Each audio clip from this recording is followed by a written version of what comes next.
इय्याक नअबुदु व इय्याक नस्तईन। मेरे पाकिस्तानियों, मैं आज अपनी सारी कौम को समझाना चाहता हूं कि क्यों हम इस जगह पे पहुंच गए कि हम जेल भरो तहरीक का आगाज करना चाहते हैं। इसकी क्या वजह है? देखिए, सारी दुनिया में कौमें किसी कानून के तहत चलती हैं। कानून क्या होता है? वो आइन फैसला करता है कि क्या कानून में जायज है और कौन सी चीज नाजायज है। जब से ये इंपोर्टेड हुकूमत आई है, इस मुल्क के आइन और कानून की धज्जियां उड़ाई गई हैं। हालात ये हैं कि अदालतों की भी बातें, उनके अहकामात ना पुलिस सुनती है, ना ये रियासत सुनती है। मैं आपको मिसाल देता हूं कि अभी हाल ही में जब ये इंपोर्टेड हुकूमत भाग रही थी इस्लामाबाद के लोकल गवर्नमेंट इलेक्शन से, तो अदालत ने कहा कि फौरी तौर पे डेट दो, बल्कि उन्होंने तो कहा कि 48 घंटे में करवाओ। अभी तक कोई महीना होने लगा है तकरीबन, अभी तक इलेक्शंस नहीं हुए। उसके अलावा जिस तरह फंडामेंटल राइट्स, जो बुनियादी हकूक, जो हमारा आइन हमें हमारे बुनियादी हकूक की हिफाजत करता है, हालात ये हैं कि लोगों को उठाया जाता है। कितने लोगों को, सोशल मीडिया के लोगों को उठाया गया, उनको तशद्दुद किया गया उनके ऊपर, सिर्फ इसलिए कि उनकी कोई ट्वीट थी, उसके ऊपर उठाया गया, तशद्दुद किया गया। अभी तक कई ऐसे लोग हैं जिन्होंने जिस तरह का तशद्दुद किया गया, अभी तक उनका ज़हनी तवाज़ुन ठीक नहीं हुआ। आज़म स्वाति, कौन सा आइन, कौन सा कानून इजाजत देता है कि एक ट्वीट के ऊपर नंगा करके उसके ऊपर तशद्दुद किया जाए, और फिर जब वो फिर से उसको जेल में डाला जाता है और फिर उसको कोई 30 उसके ऊपर FIR कोई बलूचिस्तान सिंध में की जाती है।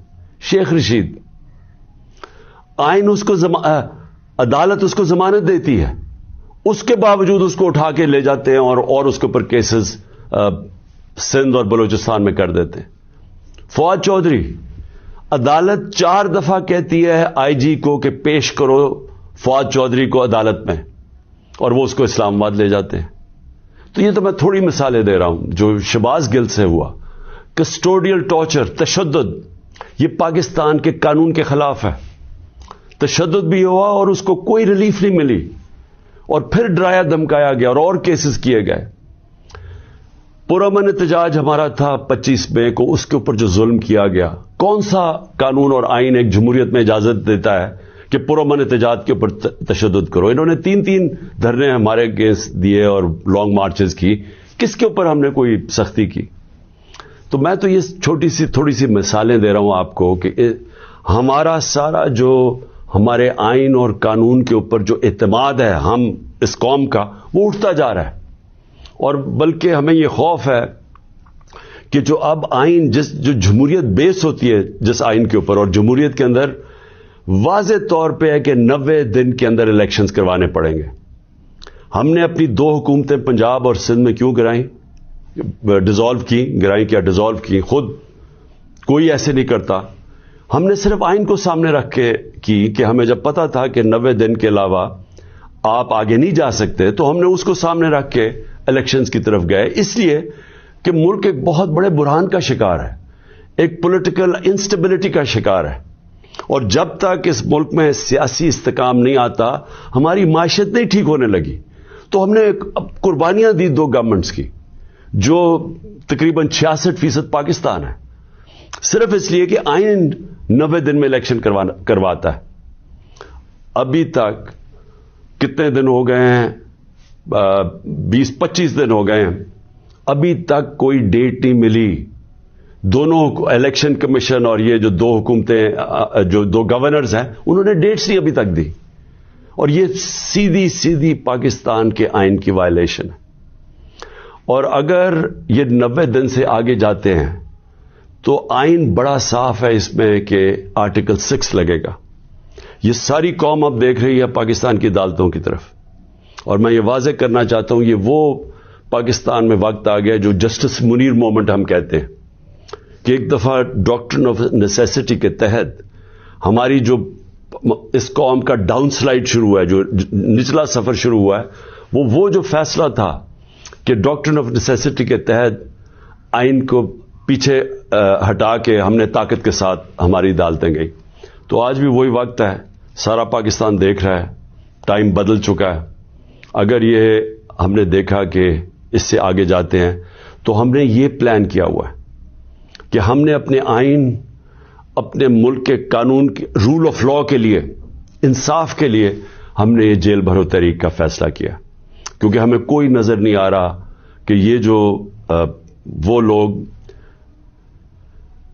جن کی پر کرپشن کے کیسز, انٹرنیشنل انکشاف ہوتا ہے پینما کا, جس میں پتہ چلتا ہے کہ مریم نواز 4 مہنگے ترین لندن کی اپارٹمنٹس, جو کہ لندن کے سب سے مہنگے علاقے میں, اس پینما کے انکشاف میں پتہ چلتا ہے کہ اصل مالکہ ان کی مریم نواز تھی. اس کے بعد سارا ٹرائل ہوتا ہے, سزا ہوتی ہے. تو ان کے اوپر تو کوئی ایسا تشدد نہیں ہوا, ان کو تو جیل میں رائلٹیز کی طرح رکھا گیا. ان کے ذرا دیکھیں جیل میں کیسے جا رہے تھے. تو یہاں ٹویٹس کے اوپر تشدد کیا گیا. تو اس لیے 2 راستے ہمارے سامنے. ایک راستہ یہ ہے کہ ہم توڑ پھوڑ کریں, انتشار پھیلے گا ملک میں, سڑکیں بند کریں, پتھراؤ کریں, پہیا جام سٹرائک کریں. تو ملک کے تو آگے حالات وہ ہیں, پاکستان کی تاریخ میں معیشت ادھر تک نیچے نہیں پہنچی جو انہوں نے پہنچائی ہے, اور یہ ہم سب کو پتا تھا ہونا ہی ہے. اور ہم نے جو اس وقت ان کے ہینڈلرز تھے ان کو واضح کر کے بتایا کہ اگر آپ نے سازش کر کے حکومت گرائی گئی, ان سے نہیں سنبھالی جائے گی, اور نہیں سنبھالی گئی. تو آج کبھی بھی اتنا بڑا اکنامک کرائسس نہیں آیا جو آج پاکستان میں ہے. کبھی عام لوگوں کی زندگی میں اس طرح کی مہنگائی نہیں آئی جو آج آئی ہے. جو بے روزگاری بڑھتی جا رہی ہے, ایک طرف مہنگائی بڑھ رہی ہے, بے روزگاری, تو ملک کے معاشی حالات تو بہت برے ہیں. تو ہم اس لیے اس کو سامنے رکھ کے, اور 26 سال کی سٹرگل میں کبھی بھی ہم نے انتشار کی پالیٹکس نہیں کی. لہذا یہ پرامن طریقے کا احتجاج ہے جیل بھرو تحریک. میں آج اپنے سارے کارکنوں کو, بلکہ میں تو پاکستانی عوام کو بھی یہ کہتا ہوں کہ یہ اس وقت آپ پالیٹکس نہیں کر رہے ہیں, آپ اپنے ملک کے لیے جہاد لڑ رہے ہیں, حقیقی آزادی کی جنگ لڑ رہے ہیں. میں آج آپ سب کو کہوں گا کہ میرے اپنے کارکنوں کو کہ جو ہمارے ضلعی صدر ہیں, ڈسٹرکٹ پریزیڈنٹس جو ہیں, ان کے اوپر رجسٹریشن شروع کریں. کہ جنہوں نے, ہم پہلے ہر پاکستان کے شہر میں ہم جیل بھرو تحریک شروع کریں گے. تو پہلے میں چاہتا ہوں کہ والنٹیئرز اپنی رجسٹریشن کریں, اور اس کے بعد میں پھر آپ کو ڈیٹ دوں گا کس دن ہم نے جیل بھرو تحریک کا آغاز کرنا ہے.